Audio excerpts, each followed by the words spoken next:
Você já se sentiu tão quebrado que não tinha mais esperança? A palavra de hoje te mostra que o choro não é o fim da história e que a compaixão de Jesus tem o poder de te ressuscitar. Bom dia, eu sou o Luiz, criador do Vibes e Versos, e esse canal é para quem quer ouvir Deus do jeito mais simples e verdadeiro, direto pro coração. Eu te convido a ficar comigo até o final do vídeo, porque essa palavra pode transformar o seu dia. Se inscreve no canal, nos siga nas redes sociais, comenta. O seu comentário pode levar esse vídeo para mais pessoas que possam se identificar com essa mensagem. E compartilha também. Em nome do Pai, do Filho, do Espírito Santo. Amém. E hoje a liturgia nos apresenta como primeira leitura Timóteos, capítulo 3, do versículo 1 a 13, o salmo de hoje é capítulo 100 ou 101, e o evangelho é Lucas, capítulo 7, do versículo 11 a 17. Então, a gente pode passar para a primeira leitura. Agora, na primeira leitura, em 1 Timóteo, do capítulo 3, do versículo 1 a 13, o texto de Paulo a Timóteo não é apenas uma lista de requisitos para os líderes da igreja. Ele é um verdadeiro manual prático para a vida de todo cristão, um espelho que nos convida a olhar para o nosso próprio caráter. O apóstolo nos dá um padrão elevado de como deve ser a vida de quem se diz seguidor de Cristo. Ele lista algumas virtudes, como ser irrepreensível, que não significa ser perfeito, mas viver com honestidade e integridade, ser acolhedor, que não é só abrir a porta de casa, mas abrir o coração para as pessoas, ser pacífico, que é ter a capacidade de não brigar, mas de construir pontes, e ser temperante, que é ter o domínio sobre o próprio corpo, sobre os próprios desejos e não ser um escravo dos seus próprios vícios. E um mundo que valoriza a imagem e a superficialidade, onde o que importa é o que se posta nas redes sociais. O texto nos chama a uma vida de integridade real.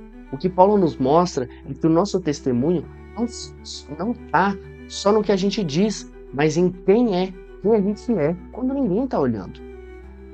Ele nos convida a ter um caráter que reflete a santidade de Deus.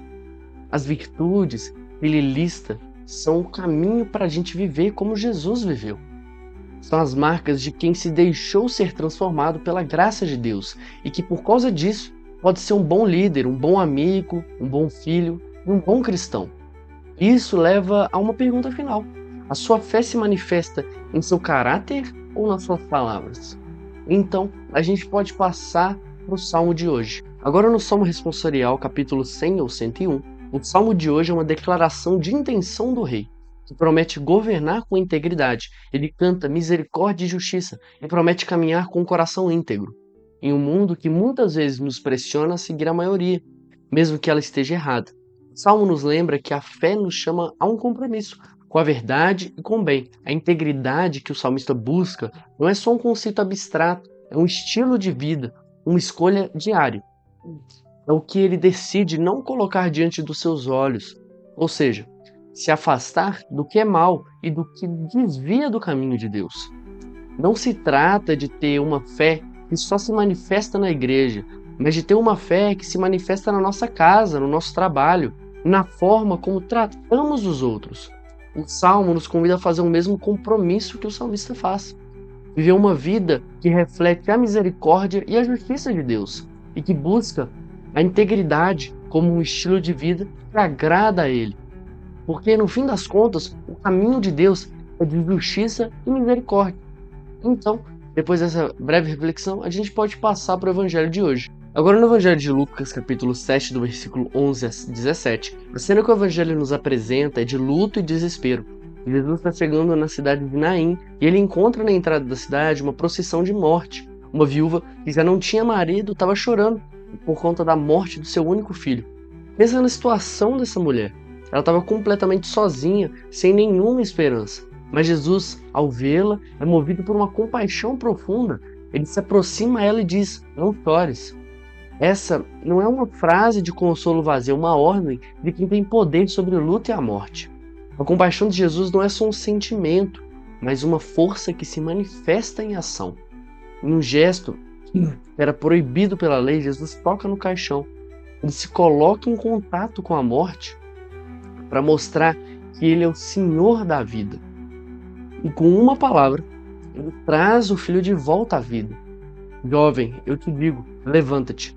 O choro da viúva se transforma em alegria, a morte se transforma em vida e o desespero se transforma em esperança. A comunidade que antes acompanhava o enterro se enche de medo, reverente e louva a Deus, dizendo: um grande profeta apareceu entre nós e Deus visitou o seu povo. Essa passagem nos mostra que a verdadeira compaixão é a que se manifesta em milagres e que a fé é a nossa resposta a essa compaixão. A sua fé tem compaixão pelos que sofrem? Você tem acreditado que Jesus tem poder para transformar suas dores em vida? Então, eu te convido a continuar comigo até o final do vídeo, para você poder vir abraçando Jesus, abrindo seu coração para Ele, para a gente poder fazer essa oração. Senhor, hoje eu te peço um coração íntegro.